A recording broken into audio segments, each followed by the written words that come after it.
Good afternoon, Impulse Traders. It's 4:51 Central Standard Time.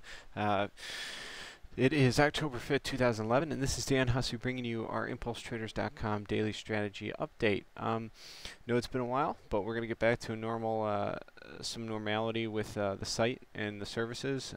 We do apologize um, for the doldrums we went into over the summer and coming out of the summer now. We've been busy working on new strategies, and personally I've been working on automating many of the systems and strategies I use to trade, and that just takes a lot of time and effort. We do hope to be offering those types of services as managed products for our clients, and you'll hear more from us when we have more news to offer you. So I have up starting with, I want to look at an oil chart. Reason being is everybody's been talking oil lately. We have been tracking this count for probably a year now, considering looking for three legs and an A, B, C down. Now, you can count this leg up as impulsive off the 2008 lows. However, it's pretty hard to consider it that when it definitely looks like three waves with an A, sideways B, C leg up, certainly within a corrective channel, which we broke on August 3rd or 4th, and I was looking to be bullish oil back up to 120s in late June. That never happened. The April slash early May, end of April highs held. I believe it's May 1st it actually made that high, May 2nd maybe. But it does look like we may be starting some kind of impulsive move to the downside in what could be a C leg that, in all honesty and seriousness, could actually, if the entire risk on, risk off trend, which we will look at, if carry trades unwind and we do get a truly enter into the bear market, a lot of people are thinking we might, we could see oil plummet down to below 40 and even below, honestly, it would be targeting below $30 a barrel. So oil definitely has some more room to the downside, but it is currently holding support where we would expect it to then move back above $120 a barrel. Keep in mind, we're looking at a daily trend here. The systems we use to trade crude are on tick 1 minute and 5 minute charts. So obviously we're not trading from this. However, we do have we can make a good case for being pretty bearish oil and commodities in general, and we'll look shortly at why the entire market is holding really major support and where resistance could be for the next leg down.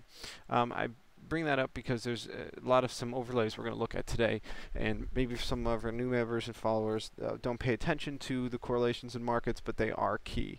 The first week of months, for example, the week we're in, correlations particularly in the currency markets tend to break, where correlations in commodities and equities tend to stay, tend to be a little bit more consistent. Your guess is as good as mine as to why that is, but that is just a pattern I personally have observed over the last several years watching some of these. So here's an hourly chart of crude and S&P. You can see how the two are still very, very married, and they have been for a number of months. This is an hourly, so we can see price action all the way back to August, and even through July, they moved hand in hand. So where S&P and where crude moves, we expect them to go together. The euro dollar, actually we're going to come back to the euro dollar, and we're never going to look at euro dollar counts yet because they're still kind of undecided, but we will look at those in a moment. But in terms of overall dollar strength, I definitely want to look at the dollar Swiss. Reason being is because it seems to have been a great indicator over the last few years of when the dollar is truly going to rally. The dollar definitely had a great rally from its beginning of August lows to now these highs that are forming in the dollar more recently, and there's a pretty good case for we have completed 5 up in dollar Swiss. I tend to actually believe this. This has been a one-directional move, and I do believe we need a back need to fall several hundred pips here into better support if we're going to continue and the dollar is truly going to enter into a more of a bullish trend. Doesn't mean we can't go straight up from here, but you know, I don't like moves that become too one-sided because every move eventually must retrace. You can see here the S&P, and this is what I talk about in the currency markets, but the S&P and dollar Swiss seem to have broken the correlations that they were tending to have earlier in the year, and we seem to be getting quite a far away from those correlative trends. We definitely have some divergence now, at least in the dollar franc and in stocks, but how much of that is because of the SNB, the Swiss National Bank, still is yet to be seen. We can make a case for a substantial bottom in dollar franc. However, we still just have 1, 2, 3 legs up. I do believe the dollar franc will, because it is now pegged, and they're considering raising the peg to $1.30. I'm not going to be trading it. I would love to be long it, but the second the S&P, or I'm sorry, the SNB, the Swiss National Bank, pulls their bids, the market will collapse like it always has. And you can look back to other times of great SNB intervention. You can see here back in December, you can see literally levels where their bid came in, they jammed it up to the 146.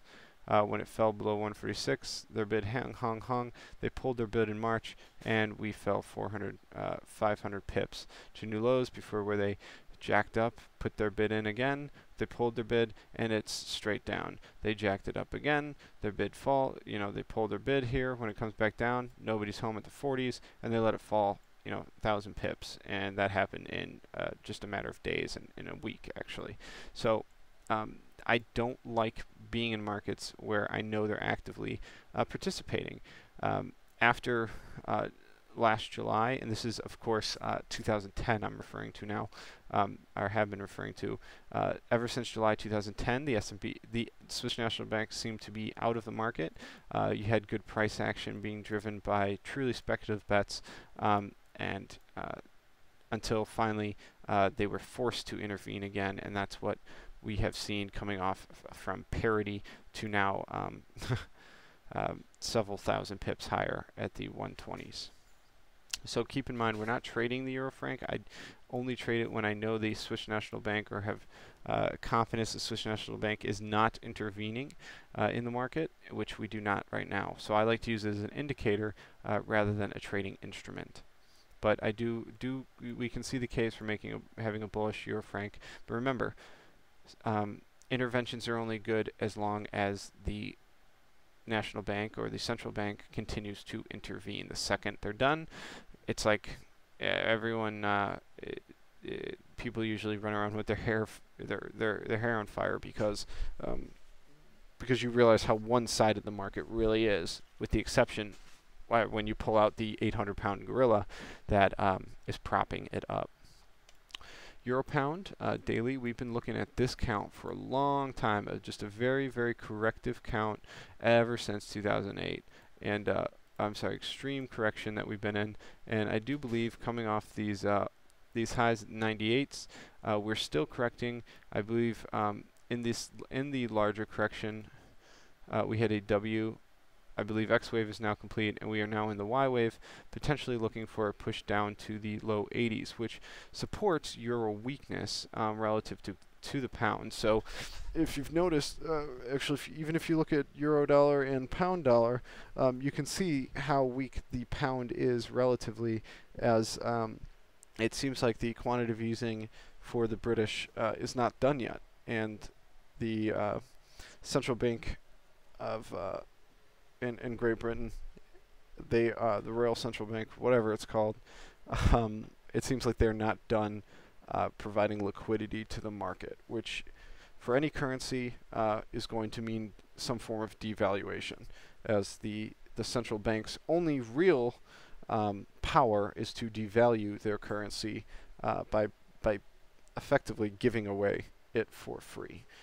pretty supply and demand 101. They flood the market with supply of their currency, making it cheap, and thus you get the currency fluctuations we're seeing now.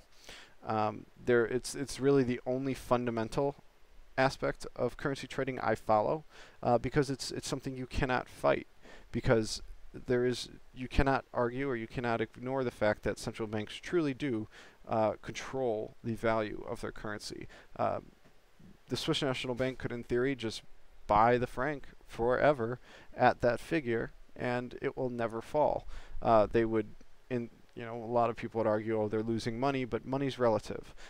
So long as excessive inflation or deflation does not set in the country itself, a central bank can do that until they're forever, in theory. But once you start seeing prices, either the price of goods internally inside that country either skyrocket or collapse, one or the other can happen, and they have over history in both situations.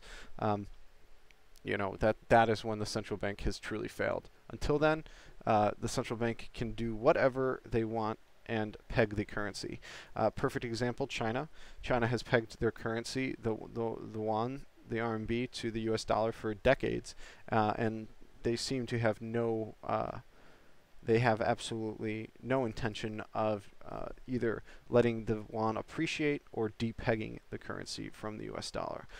Thus, the currency is locked in, and it has been for years, and really all that ends up doing is hurting the currency in the long run that is not locked, which is the US dollar. In other words, the US dollar is allowed to float.